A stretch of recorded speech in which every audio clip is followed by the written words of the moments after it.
I know most of us right now are not thinking about health. We're thinking about like pie recipes and turkey recipes.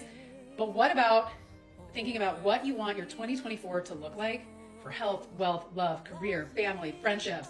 Like what kind of abundance do you want in your life in 2024? It is time to start not only thinking about it, but taking action for it. I just got back from the park with my kids, but I just want to remind you that the Ultimate Manifestation Guide is now available on my website as a download, like immediate download for less. Of course, if you like paperback or hardcover, it is on Amazon. But it is for beginners to experience, and it literally walks you through all the things I just said. How do you manifest? What do you want to manifest? How do you visualize it? How do you affirm it? How do you make it happen? So, could be a great gift too, just saying.